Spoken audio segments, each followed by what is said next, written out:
ঢাকার বাইরের হাম আক্রান্ত রোগীরা দেরিতে হাসপাতালে আসায় তাদের জটিলতাও বেশি হচ্ছে বলে জানিয়েছেন ডিএনসিসি হাসপাতালের প্রশাসনিক কর্মকর্তা ডাক্তার আসিফ হায়দার।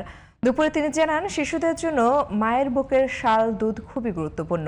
মায়ের দুধে যে অ্যান্টিবডি থাকে তা শিশুর শরীরে রোগ প্রতিরোধে গুরুত্বপূর্ণ ভূমিকা রাখে।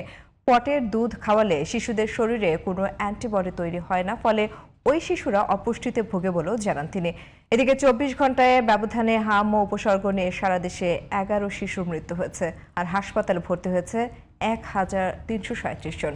রফিক মাহমুদের রিপোর্ট। রাজধানীর হাম ডেডিকেটেড হাসপাতালগুলোতে প্রতিনিয়ত বাড়ছে রোগীর চাপ। ঢাকার ভেতরের রোগী কিছুটা কমলেও বেড়েছে রাজধানীর বাইরের রোগীর চাপ। এত রোগীর সেবা দিতে হিমশিম খাচ্ছেন চিকিৎসকরা। অন্যদিকে সন্তানের সুস্থতা নিয়ে উদ্বেগ উৎকণ্ঠার পাশাপাশি ক্লান্তি ভর করছে রোগীর অভিভাবকদের। অসুস্থ সন্তানকে নিয়ে দীর্ঘদিন হাসপাতালে থাকতে হচ্ছে তাদের। গা হইয়া ফাইটা ফেটে রক্ত পড়ছিল। একবার আমার বাচ্চা, একটা মরা বাচ্চা নিয়েছিলাম, তখন এর যদি আমরা শোয়াই দিতাম, এর কোনো খেয়াল দেলা ছিল না। আল্লাহ রহমতে অনেকটাই ভালো। ঠান্ডা ছিল, শ্বাসকষ্ট হতো, বাসায় গ্যাস দেওয়া হয়েছিল, কিন্তু এই র্যাশগুলো বের হয়েছে আজকে 3 দিন। আমি ফেসবুকে একটা লাইভ দেখলাম, এরকম লক্ষণ দেখা গেলে হাম রোগ বোঝা যায়, তখন আমি আর কি ওকে এখানে নিয়ে আসি গতকাল। 6 মাসের কম বয়সী শিশুদের ক্ষেত্রে মায়ের বুকের দুধের কোনো বিকল্প নেই বলে জানিয়েছেন চিকিৎসকরা।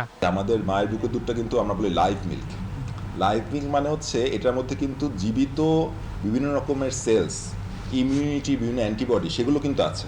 এগুলো আপনি পৃথিবীর কোনো ফর্মুলা ফিডে, পৃথিবীর কোনো মানে আর্টিফিশিয়াল ফিডে আপনি চাইলেও এগুলো আনতে পারবেন না। ইমিউনিটি সিস্টেমের যে বুস্টআপের যে উপাদানটা, সেটা কিন্তু কখনোই কোনো আর্টিফিশিয়াল ফিডে পাবেন না, এবং এটার অভাবের জন্যই কিন্তু আলটিমেটলি বাচ্চাগুলো ইমিউন সিস্টেমটা কম্প্রোমাইজ থাকে। পরবর্তী দেখা যায় যে যারা নাকি বুকের দুধ খায় না বা যে বাচ্চাগুলো, তাদেরকে আমরা আগেও দেখেছি তাদের মধ্যে ঘন ঘন ঠান্ডা, কাশি, পেটের সমস্যা, মানে বিভিন্ন রকম ইনফেকশনের চান্স বেশি থাকে।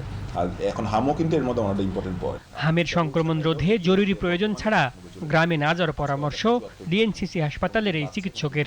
আমরা বলবো স্থিতিশীল এখনো। Rafiq Mahmud, GTV news, Dhaka.